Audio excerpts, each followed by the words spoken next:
Eu queria dar uma boa tarde a todos os internautas do Ceará, especialmente de Crateús, Sertões de Crateús, e dizer que estava com saudade da gente discutir um pouco sobre esses assuntos. A gente fez isso muito ano passado e eu senti agora a necessidade de atualizar, até porque ao longo do tempo, por ser uma doença nova, houveram muitas mudanças, tanto no diagnóstico, como no tratamento, e como na abordagem como um todo dos pacientes com Covid.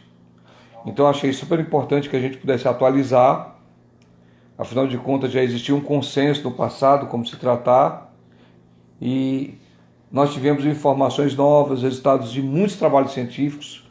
O mundo hoje tem em torno de 90 mil trabalhos científicos, mas existem alguns discordantes, mas a grande maioria formatou um consenso, do qual fazem parte as sociedades de infectologias europeias, americanas, brasileiras, Anvisa, Instituto Americano de Saúde, FDA, que é o Instituto Americano correspondente à Anvisa, Sociedade Brasileira de Epidemiologia e Tisiologia. Portanto, o que eu vou falar aqui é mais ou menos o que a sociedade como um todo hoje define como a forma ideal de diagnosticar e de tratar. Primeiro, que eu queria falar para vocês, a mudança importante, o tratamento precoce. Toda aquela história da cloroquina, a gente já sabia que ela tinha sido politizada, que provavelmente ela não ia sustentar, e realmente não sustentou. Também os outros medicamentos, a ivermectina e a azitromicina, elas não estão hoje dentro do que a gente chama de tratamento precoce. Na fase inicial da Covid, o que se tem é tratamento sintomático. É só o sintoma. Se tiver febre, remédio para febre. Se tiver náusea, remédio para náusea. Mas nada específico para doença Covid, porque está claro que até hoje nada foi definitivo para a fase precoce. Uma única droga que o FDA aprova é um antiviral que não alterou mortalidade, alterou o tempo de permanência e ida mais para situações mais graves, mas não alterou mortalidade. Portanto, a tendência do mundo hoje, como um todo, é não fazer aquele tratamento precoce. Algumas pessoas ainda existem muitos anticorpos monoclonais, que são anticorpos específicos para o vírus, que estão sendo estudados, que foi o que o Trump tomou, mas ainda são estados de estudo, são caríssimos, são inviáveis para a prática comum. Está sendo estudado, e o Brasil faz esse estudo do Butantan com soro de cavalo, mas é um estudo que vai agora para a fase 3, que é a fase em humanos, né, em uma escala maior, está sendo solicitado para testar, que são o tratamento com soro, o soro que é desenvolvido do cavalo, igual que se faz para tétano, né, para raiva, né? É um estudo que deve se avançar, mas ainda não é efetivo não. E o que se definiu? Na fase 2, quando a pessoa já está começando a ter sintoma de falta de ar, e aí a recomendação hoje é que aquelas pessoas que têm o diagnóstico, né, elas tenham como fazer pelo menos diariamente o estudo do oxigênio no sangue, porque muitas vezes a pessoa pode já estar com o pulmão comprometido e não ter falta de ar, que é uma característica da Covid. Então o ideal é fazer aquele examezinho que tem aquele oxímetro do dedo, e o ideal é ele ficar acima de 95. Quando ele está abaixo de 95, ou quando a pessoa começa a ter sintoma, aí sim a orientação é começar o corticóide e o anticoagulante. O anticoagulante pode ser heparina, xarelto ou clopidogrel, mais heparina, mas se usa muito xarelto também. São anticoagulantes. E o corticóide, que é a prednisona, que é o que realmente ficou, que muda o prognóstico dos pacientes. O corticóide pode ser a prednisona ou a dexametasona. E dependendo da situação do paciente, internar ou não o paciente.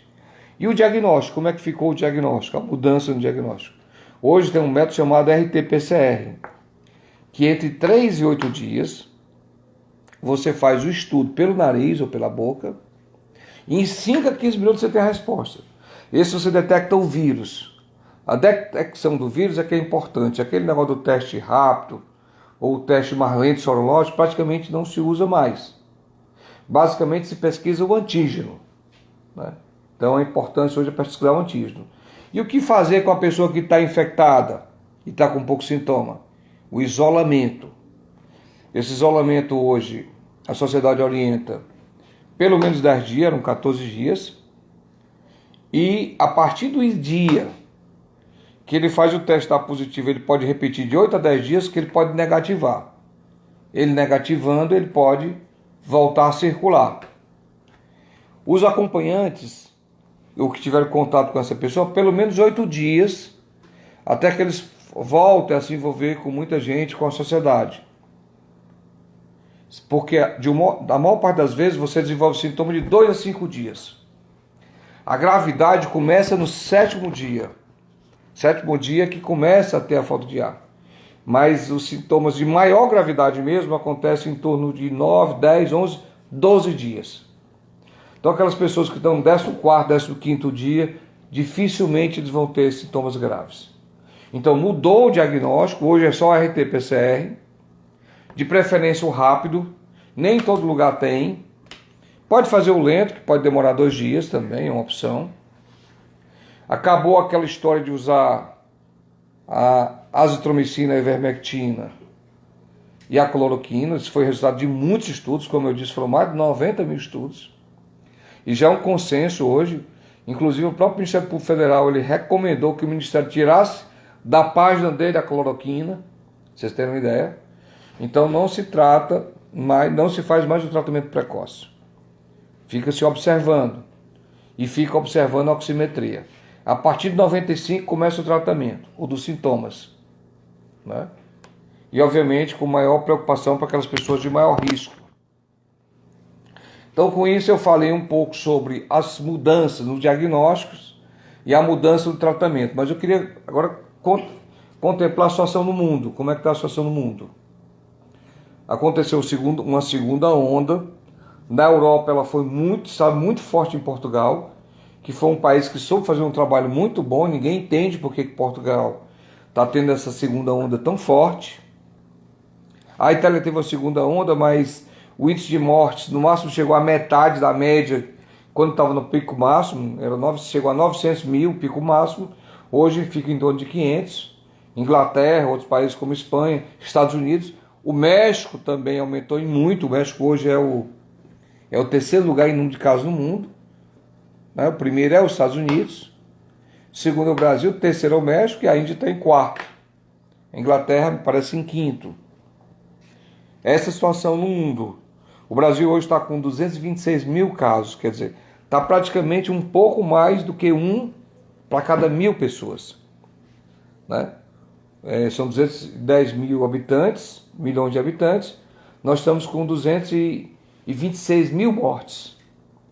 E como é que está o Ceará? O Ceará está em torno de 10.500 mortes, está assim, basicamente mais ou menos na mesma média do Brasil, um pouco acima, de 1 para 1, diferente de alguns estados como o Rio de Janeiro, que já passa de 30 mil.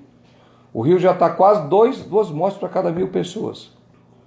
E na nossa região, como é que está no Crateús da nossa região? Crateús está em torno de 112 mortes, está se aproximando, está com mais de 1,5 morte para cada 1.000 habitantes, ou seja, o Crateús hoje tem uma média de mortes em torno de 50% acima das mortes que tem no Ceará. Crateús hoje é uma das cidades que tem um alto índice de mortalidade e um alto índice de infecção. E Novo Oriente e Independência são mais próximos, tem mais ou menos a metade da nossa mortalidade, né? Novo Oriente está em torno de 18, Independência em torno de 21, população que é em torno mais ou menos um pouco menos que a metade.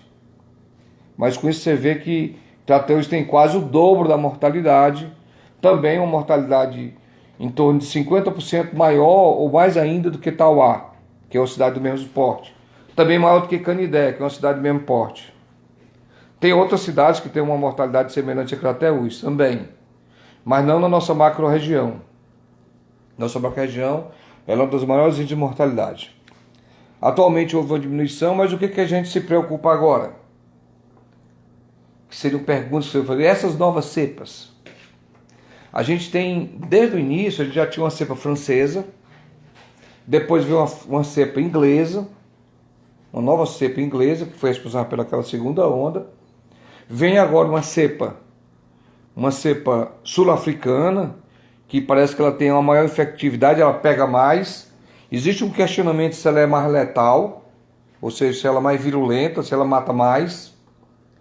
Aqui a César, eu tenho de falar o Cabeto, acredita-se alguns pesquisadores que ela é mais virulenta, né? Essa segunda onda no Manaus, aqui no Brasil, ela foi pior do que a primeira, né? O índice de mortalidade que eles tiveram chegou a um pico maior do que a maior taxa na primeira fase de mortalidade. Também aquela região infectou bastante gente, está pegando o Mato Grosso, pegou um pouco o Paraná e me parece também Minas Gerais. O Brasil está se mantendo num nível alto, não no nível mais alto da curva, mas no nível mais alto desde julho do ano passado, quando foi o maior índice, né? Nós estamos numa média semanal acima de 1.000 mortos, que é muito alta. E nós não sabemos ainda o impacto dessa nova cepa, se essa cepa amazônica, se ao chegar, que já chegou, obviamente, porque os pacientes foram exportados de lá, até porque estavam morrendo, não tinham para onde ir nas UTIs. Foram para vários locais do Brasil. Normalmente o certo é você isolar o estado, mas o estado, infelizmente, demoraram muito a levar o oxigênio, demoraram muito a abrir novas vagas de UTI.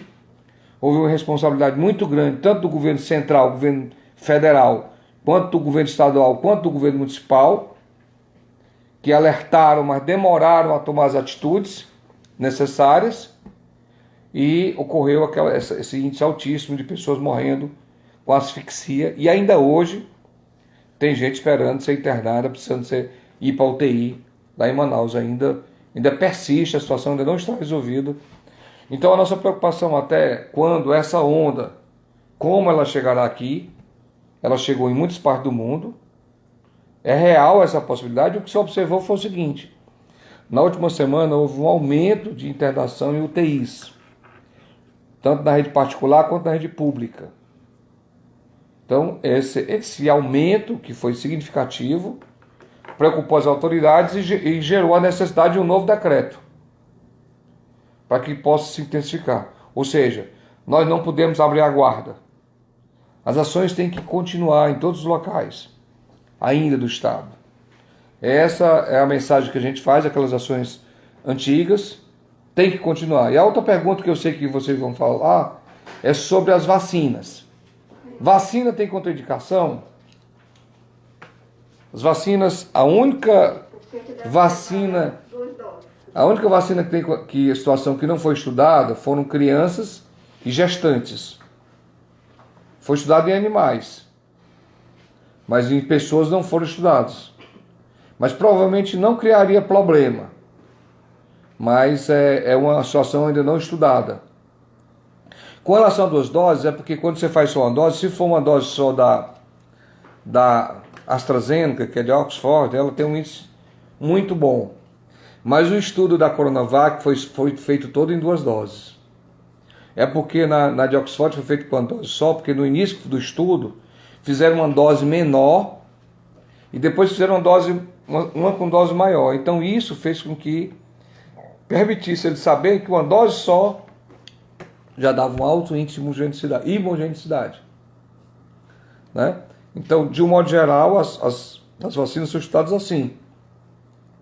Você vai estudar quanto de anticorpo a pessoa produz, e para saber se você deve usar 1 ou 2 doses. Então, na Coronavac foi definido que são 2 doses, podem ser até um intervalo maior, não é obrigado a ser 2 semanas, pode ser 4 semanas, pode ser até 1 mês, e se acha que pode ser até um pouco mais, e o melhor ainda, a de Oxford podem ser 3 meses. o que vai dar tranquilidade para as pessoas. Então o ideal é que faça assim as 2 doses, porque aumenta a imunogenicidade. Muitas vacinas são 2 até 3 doses, né? Isso é porque você vai garantir que aquela pessoa vai desenvolver aquela capacidade de formar anticorpo e ficar com memória. O que observou-se aqui na Coronavac, até agora, naquele estudo da Anvisa, que vocês viram, aquela análise feita pela Anvisa, ele mostra que parece que ele faz mais um anticorpo. O anticorpo é mais com anticorpos e não com a célula. Tem 2 formas da reação da imunogenicidade, a celular e a com anticorpos. Parece que a Coronavac é mais com anticorpos e quando isso acontece ela é por menos tempo.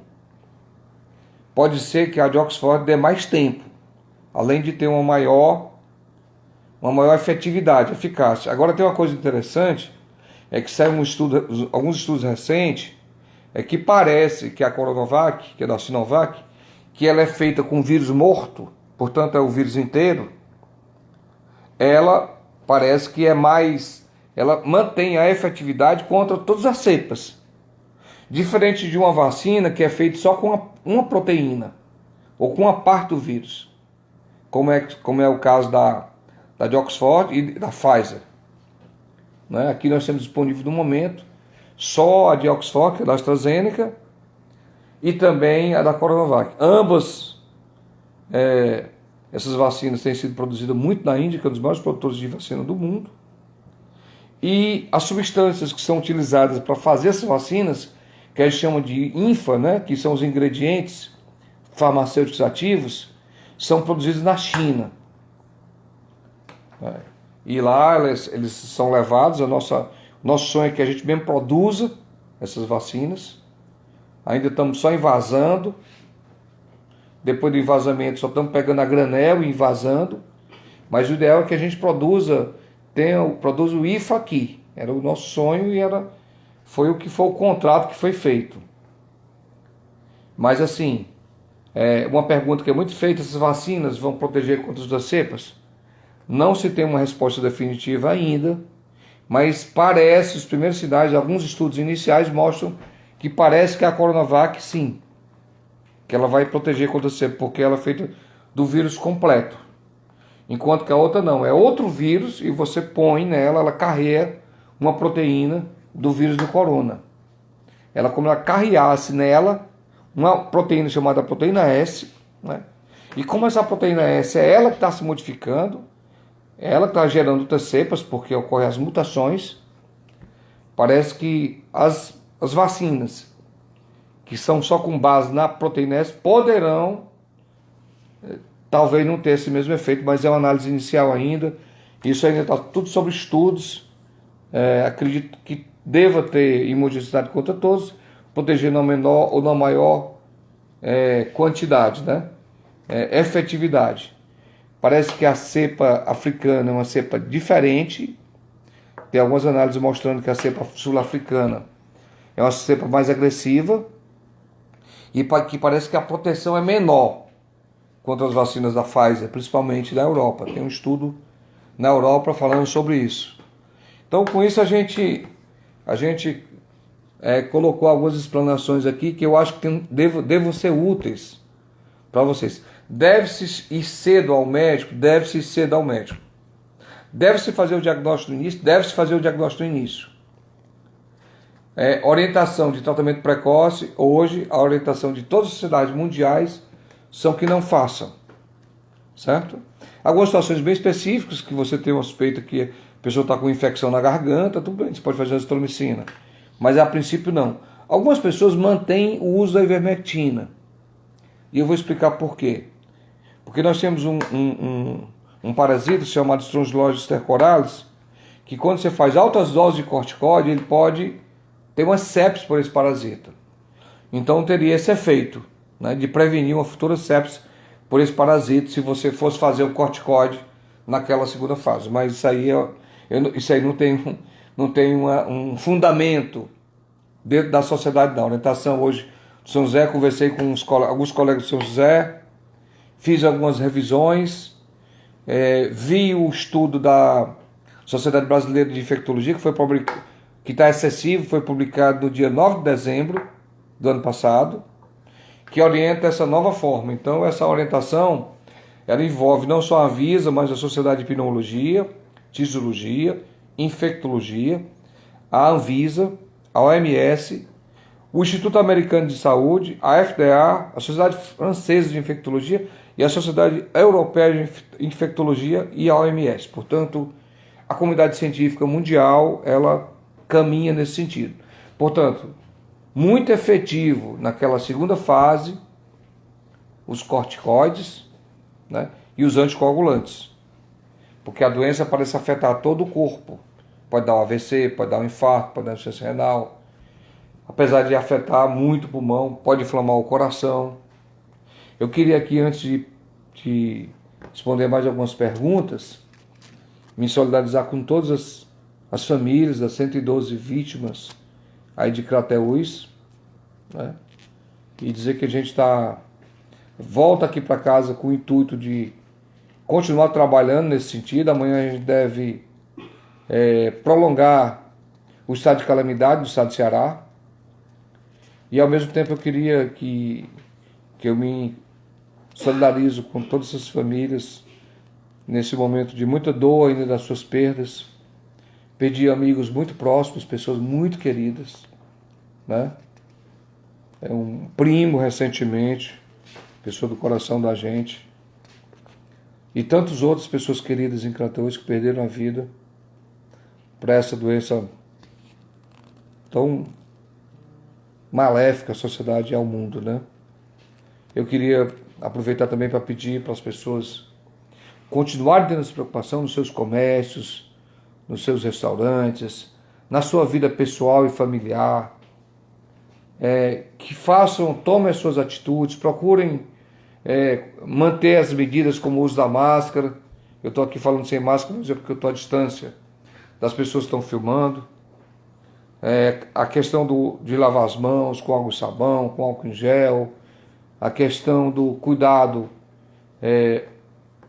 com relação ao distanciamento social, sempre na medida possível, é importante que se mantenha e que a gente possa, logo, logo, essa vacina chegar aqui a todos os brasileiros, que a gente está numa cidade muito grande.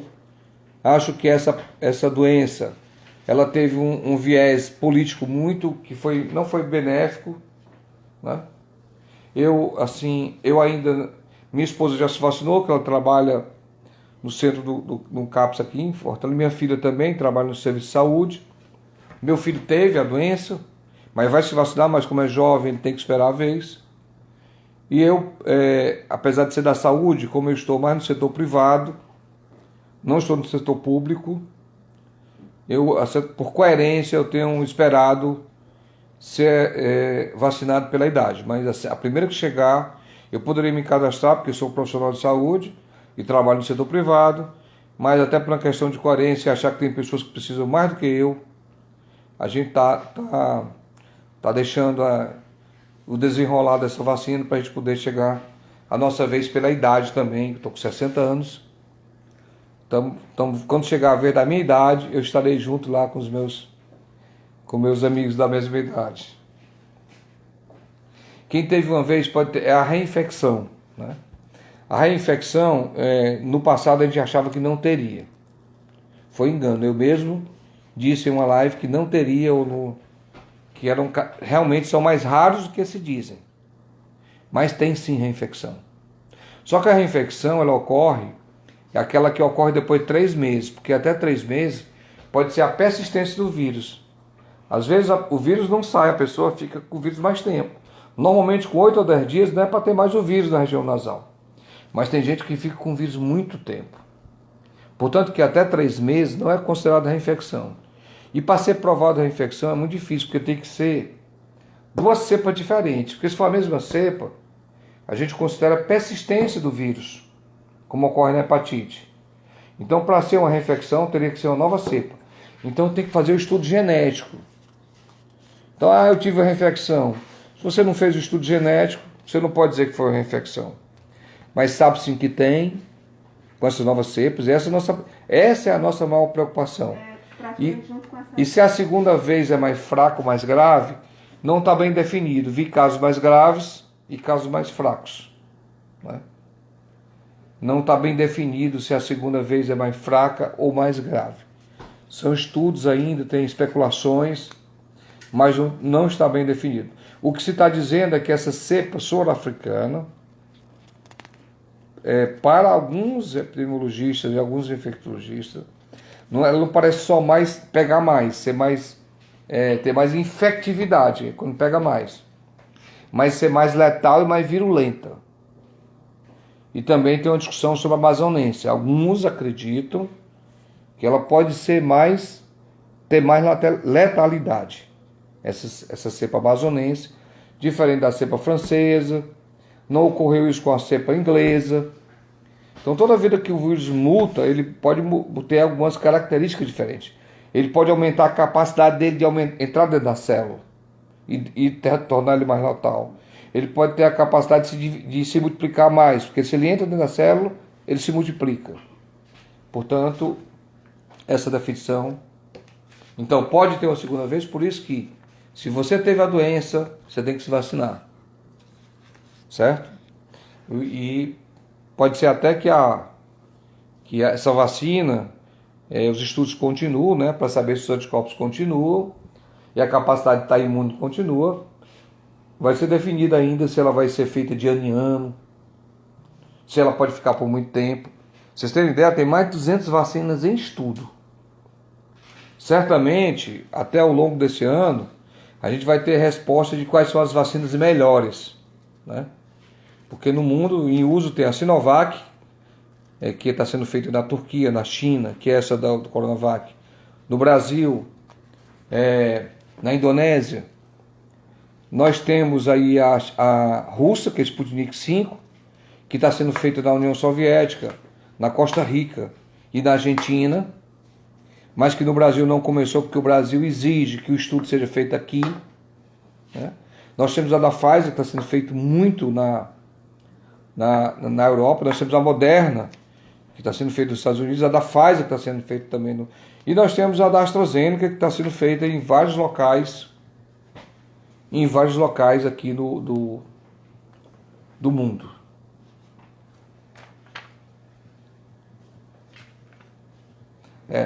As vacinas em Crateús, elas vão depender das novas remessas. Chegou essa nova remessa a granel, 5,9 que veio da Índia, para que o Butantan faça novas doses. Tem a capacidade de fazer mais 8 milhões de doses. Né? Tinham feito 6, tinham entregue 4 milhões e meio, e agora tem mais 8 milhões, já estão vindo uma segunda remessa. Além da Oxford, da AstraZeneca, que está vindo, está dependendo. Eu não tenho ainda essa informação para dizer com precisão que dia ela estará em Crateús, não. Até porque eu acredito que os de risco em Crateús todos, os que trabalham com saúde, os agentes de saúde, os que estão em abrigos e os idosos, todos ainda não estão vacinados, né? Que deve ter começado com a faixa etária mais alta. Né? Tem mais alguma pergunta aí, Silvana? Tem. O senhor acha que a população brasileira vai ser vacinada toda neste ano? O governo federal, através do Ministério, fala que até o final do ano vacina 150 milhões de brasileiros. Né? Até porque não tem uma proposta inicial para vacinar pessoas abaixo dos 18 anos. Então eu acho que se conseguir chegar a isso aí, e como essa vacina só tem uma eficácia de 51%, o ideal é que um percentual mais alto seja vacinado. Porque uma vacina que tem 70% de eficácia, você pode vacinar só 70%, que o resto indiretamente, né? Nós temos uma parte da população que não quer se vacinar ainda. Parece que os dados mostram que 11% da população não quer se vacinar. Essa questão política, né, ainda, infelizmente, atrapalhando essa visão nos tempos de hoje. Né? Mas acredito que até o final do ano chega assim, porque o mundo todo está investindo muito nisso. O Brasil vai ganhar 10 milhões de doses da OMS, daquela aquele convênio entre todos os países, a COVAX. O Brasil não entrou, mas vão passar 10 milhões de doses para o Brasil também. Tem mais 15 milhões para chegar da AstraZeneca. Né? Então, nós acredito que até o final do ano a gente deve estar chegando próximo dessas 150 milhões de pessoas. Né? Eu acho que o importante é que a gente vacinasse sobretudo as pessoas de risco, né? Porque apesar de nessa nova fase, você ter observado, está tendo um índice mais alto de pessoas mais jovens. É um pouco mais alto o percentual de pessoas mais jovens. Pode ser uma característica, ou porque os mais jovens estão saindo mais. É importante que as pessoas tenham uma compreensão que às vezes precisa endurecer nas medidas. É importante que se discuta com a sociedade, que também o sistema não quebre, né? Ver se pode espaçar e controlar melhor os restaurantes, e espaçar o tempo, mas precisa ter medidas duras. Precisa que a população colabore, porque infelizmente quando o processo é longo, as pessoas não entendem. Nós estamos lutando muito a nível estadual. O governo do estado tem feito a sua parte, o Cabeto, a secretaria tem sido muito ativa do estado do Ceará, mas essa depende muito da importação, e essa compra é feita pela União, pelas instituições, no caso, o Butantan e a Fiocruz, em articulação com o governo federal. A gente tem feito requerimentos, feito falas aqui, entrado em contato com os colegas que fazem parte da Câmara Federal, sobretudo dos nossos partidos e dos nossos aliados, para que eles lutem que o povo brasileiro tenha logo essas vacinas. Eu acho que esse é o ponto mais importante, é vacinar todos. Para falar a verdade, eu acho que o final do ano foi muito longo. Se a gente não tivesse tido aquele problema da suspensão daquelas 46 milhões de doses que o Ministério já tinha autorizado da Coronavac e o governo federal mandou suspender, a gente estaria muito na frente.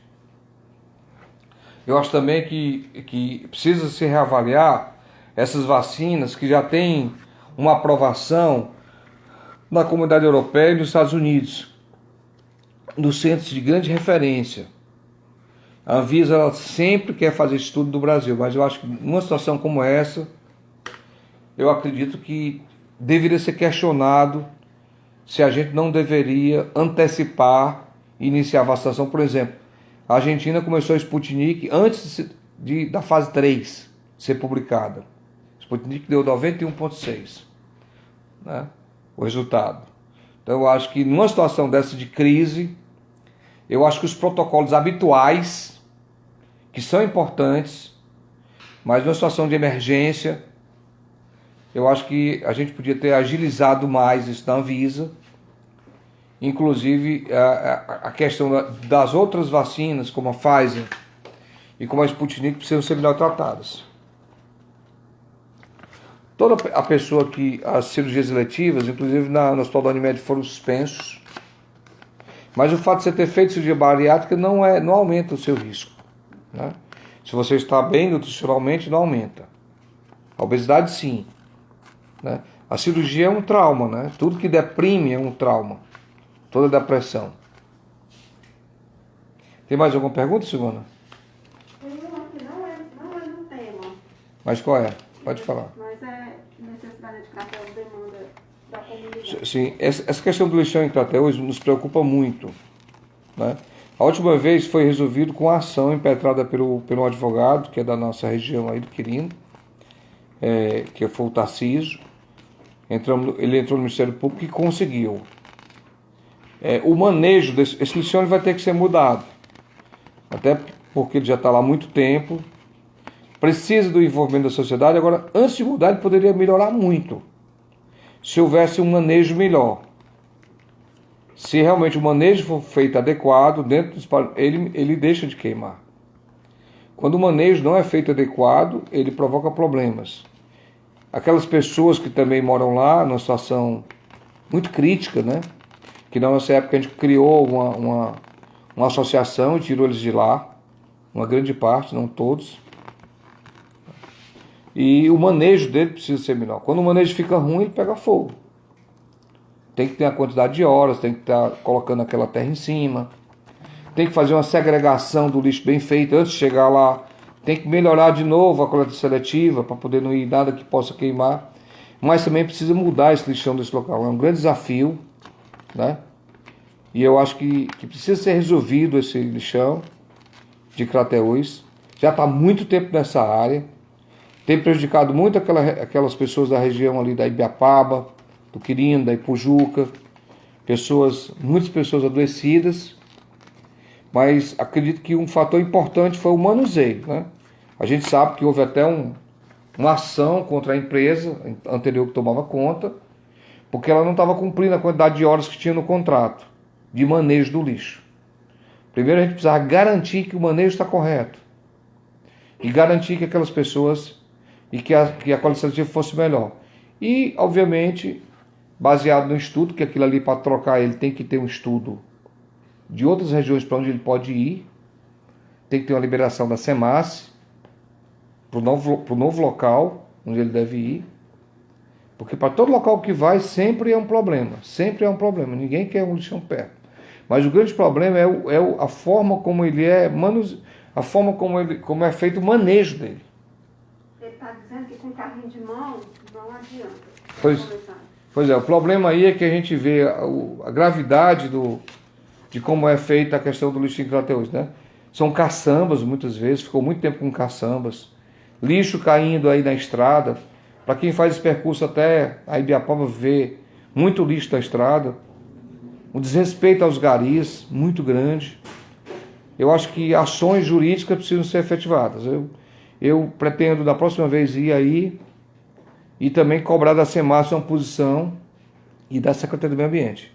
Você me colocou isso aqui, eu posso lhe dizer que eu farei um requerimento, mais um requerimento nesse sentido.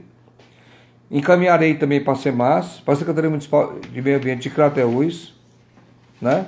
E a OMP, que por várias vezes já foi avisado, inclusive tem ações aí do MP com relação ao lixo. Aqui hoje tramita aqui em Fortaleza uma ação que envolve problemas seríssimos, inclusive também de sérios problemas que envolvem a gestão que se continua hoje. É verdade que pessoas alérgicas que tenham rinite, sinusite, etc., não podem ser vacinadas? Não existe essa contraindicação absoluta, não. Porque essa vacina, ela não é como aquelas vacinas feitas de ovo. Tem muitas vacinas da clara de ovo. Ela não tem essa... Agora, você estando com febre, que fica sempre, é melhor que você espere e aguarde outro momento. Mas, a princípio, não tem... Os índices de complicações, o índice de segurança dessa vacina, muito alto, certo? Até porque o vírus, o da Sinovac é um vírus morto, né? É um vírus morto. E o do outro é um adenovírus, é um vírus que a gente tem muito frequentemente. É um vírus atenuado, então ela é muito segura. Uma das coisas que foi muito avaliada foi a segurança. Pra você ter uma ideia, foram 12 mil pessoas que foram avaliadas. 12 mil pessoas foram avaliadas. Teve um problema de uma pessoa na Europa, com a Pfizer. Mas depois, conversando na Pfizer, mas depois ficou que não era por causa disso.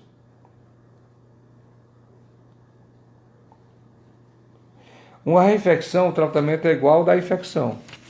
Ela vai ser o mesmo tratamento da reinfecção. Quando ela vai ficar fazendo o estudo, análise, uma oximetria por dia. Se chegar a 95 ou baixar de 95, ela entra no esquema de corticoterapia e anticoagulante, né? E se não tiver febre alta, tem que pesquisar a infecção, que aí vai para os antibióticos. Os antibióticos de primeira linha é ceftriaxona, que é o Restafim, mas hoje tem muitos antibióticos de outras gerações, que é o Tazocin, a tecoplamina, são antibióticos de última geração. E a oxigenoterapia, que evoluiu muito, né? O Ceará, por exemplo, aumentou e a CESA desenvolveu, junto com a universidade, essa nova forma para evitar o respirador, que é tipo uma máscara sob pressão, né? Um capacete sob pressão, que muitos locais no Brasil estão utilizando. Não foi só, a ideia não foi daqui, foi de outras partes do mundo, mas aqui desenvolveu também uma tecnologia, o Ceará desenvolveu uma tecnologia que está sendo utilizada em muitos lugares do Brasil. Então, Então a oxigenoterapia ela é fundamental. Então o oxigênio, o anticoagulante e o corticoide. E se houver sinal de infecção, usa antibióticos. Isso aí é a base do tratamento. Deve-se procurar cedo, sim. O que mudou foi o tratamento precoce. Foi uma mudança radical. Sim, é bom mudar, é bom, sim, guardar o nome da vacina, que o ideal é que seja a mesma, né? Que você esteja a mesma. Né? Inicialmente ficou aquela dúvida se ia dar todas as vacinas ou se ia guardar uma parte. Não foi guardada uma parte, então as pessoas que tomaram aí, que a maior parte foi a Sinovac, né, foi a Coronavac, elas terão até um mês para tomar a segunda dose, que é o ideal. Se passar uma semana, vai mudar muito? Acredito que não. O estudo foi feito assim. A gente sabe que quem tomou a AstraZeneca tem uma vantagem, que pode esperar até 3 meses. Parece que os resultados são até melhor quando demora 3 meses, que é o da Oxford, né? Então acho que com isso a gente conclui aí as perguntas. Eu queria agradecer a todos, né? Esse momento eu achei importante porque a gente debateu muito durante, e na época a gente prescreveu medicações que hoje não são mais prescritas. Eu tenho a obrigação de informar as pessoas dessa mudança, que foram resultados dos trabalhos. São mais de 90 mil trabalhos. Se você vê algum médico falando de ivermectina, de cloroquina, eles fazem parte talvez de, hoje, menos de 2% dos trabalhos do mundo. Hoje o mundo tem 100 mil trabalhos, 200 trabalhos defendem. E o restante dos 100 mil não defende. Então, e as instruções, até a orientação está sendo nesse sentido. Uma observação com o senhor. Obrigado. Pelo mais jovem. Fiquem com Deus, um abraço, que Deus abençoe todos nós. E vamos continuar nessa luta. Concluído?